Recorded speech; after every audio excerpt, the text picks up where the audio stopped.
Hello, so today I'm doing a book haul and then a book review of The Lovely Bones. So first I have my book haul from Amazon, and the first book I got, which I've been meaning to get forever, is The Evolution of Mara Dyer. I read the first one and I have been a fan, so finally I'm going to get around to reading the second one, which I know I'm like way behind on that, but it's going to happen soon. And then I got Lemony Snicket's Who Could That Be at This Hour. I heard about this book from Jesse the Reader. He had a 12 Favorites of 2012, and as soon as I heard Lemony Snicket, I thought I have to read that book. So that's the book I'm actually going to be reading next, and I am the most excited to read that book because Lemony Snicket wrote the books of my childhood. And the last book I got was Easy, which, I mean, I heard like there were high reviews of it on Amazon. And then my review now on The Lovely Bones. So first of all, I'm just going to say that I give this book 3 out of 5 stars, and I'm going to talk as if I'm assuming you know what the story is and what happens.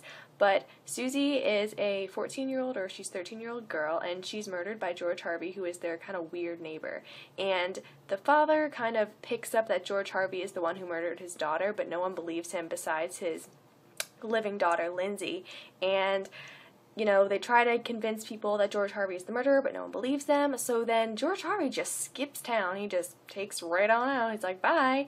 And eventually the town realizes, oh yeah, George Harvey was the murderer. So at the beginning of the story, it was really, not like fast-paced, but there was a lot happening because the tragedy had just occurred. But then the book really did fizzle out at the end. I mean, we were kind of at a high, and it just like sloped right down because after that, I mean, years are passing and you're just watching the family as they still deal with the grief of having lost Susie. The mother couldn't handle it and she took off to California, and the grandmother came to live with the father and his 2 remaining children, which I really did like the grandmother. I must say that right now. I thought she was a really great character. She provided a lot of insight, and she tended to get ignored, but her advice, she was kind of like, she spoke what was true, and what people wouldn't say, she would be the one to say it out loud.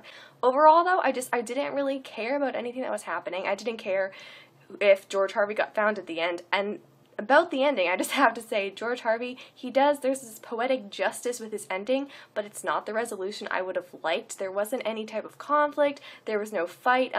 George Harvey and Jack didn't sit down and have a talk, or George Harvey wasn't arrested by a law enforcement officer, and no one ever really, like, you know, confronted George Harvey. He just died, and I wish, because he had like hurt so many people, well, not just Susie, but so many other girls and ruined so many other lives, I really would have liked it if we could have seen George Harvey like put on the hot seat or at a trial, or you know, something like that, which would have had a really good ending in my opinion, and it would have made up for the book, and I might have even bumped it up a few stars. But as it was, I could only give it 3 stars because it just fell flat for me. So I feel like that's an opinion of maybe a few others. I don't know, let me know what you think about it, but I really just wish I could have loved it more if it had carried on. The high point, I think it started in the beginning. I easily could have enjoyed it more, and if the end had more of a punch to it, I would have liked it. Eventually the family issues do get resolved though with the mother and the children, but it just wasn't like an excellent book for me. I'm not going to watch the movie, but that's just me. So that's really all I have to say about The Lovely Bones, and thanks for watching, guys. Happy reading.